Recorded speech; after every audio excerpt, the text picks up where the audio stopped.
I'm joined now by Giles Dickson from Alstom Power. Giles, thanks so much for joining us. Okay. Now, give me a feel for the work that you're doing within the CCS space. Okay, we are a supplier of technology and equipment to the power sector globally. 25% of the world's power stations have our equipment and technology inside them.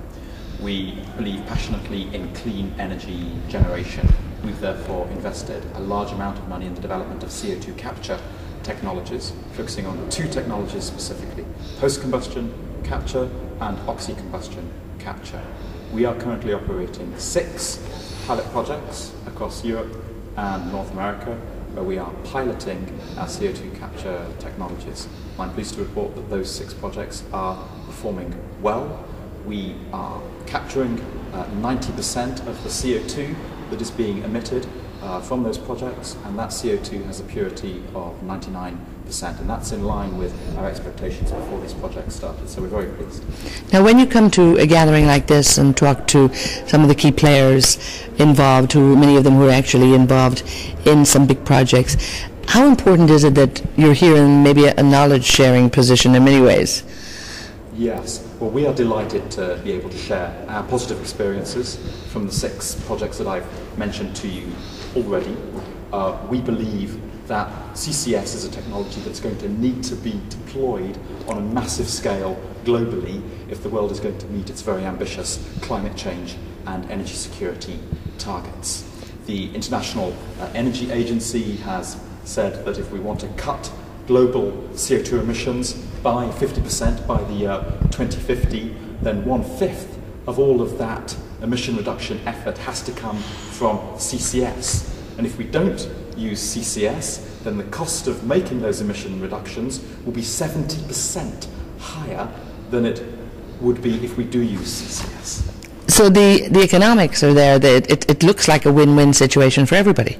That's right. The economics make sense. At the moment, of course, like all new energy technologies, it's expensive. And there's no revenue for doing CCS. You don't sell CO2 that you capture and store to anybody. The only revenue you get is the revenue from the carbon allowances that you might be awarded in lieu of the CO2 that you have avoided emitting. But that only applies in countries where you've got a carbon market, of course. Now, at the moment, the costs of doing CCS are significantly higher than the carbon price, say, that exists in Europe. We're working very hard to bring those costs down, to get them down in time to a level where they are supported by the carbon price. But we're going to need, in the interim period, significant amounts of public funding. And is that public funding, is that awareness out there in terms of, is the initiative coming from government? What are you hearing at the moment? It's sort of a mixed bag, I think, sometimes. Okay, the EU has already committed at least €4 billion worth of money to CCS demonstration projects. The US government, the Canadian federal government, the government of Alberta have committed significant amounts too. Let me give you an example from the United Kingdom.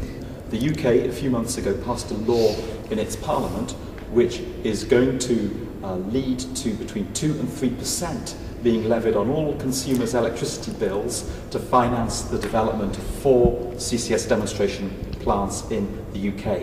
That money will raise around £9 billion. It's a significant investment. It went through the UK Parliament with little controversy, and it's a very positive step forward. So again, it's, for the developing and emerging economies, there's really no, incentive for them to get involved. Why don't they just dump it? It's easier for them. Okay. At the moment, no, there's little incentive for them. We believe that all the economies of the world are going to have to deploy CCS, certainly those major emitting economies that are relying heavily on fossil fuels for their energy generation. China and India are the 2 best examples. But the same applies here in Algeria too, where you have significant quantities of gas-fired electricity generation. Now, how are you going to finance the application of CCS in emerging and developing economies?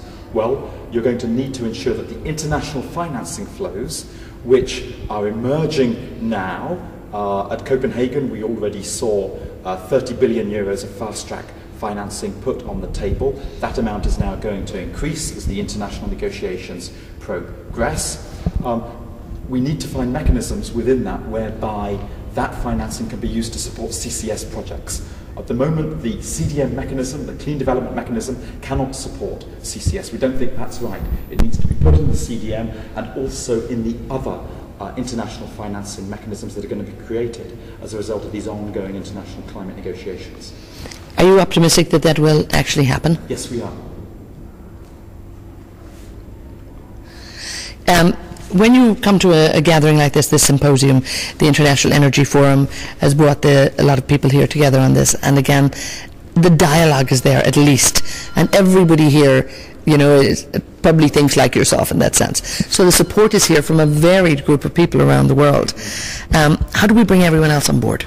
Okay, we need to work on public understanding of CCS. There's very limited awareness and understanding at the moment among the general public about what CCS is. We need to explain it more clearly to people. We need to reassure people that where CO2 is being transported through their region or is being stored underground in their region, that this is not something that is dangerous, that the risks inherent in this can be managed successfully.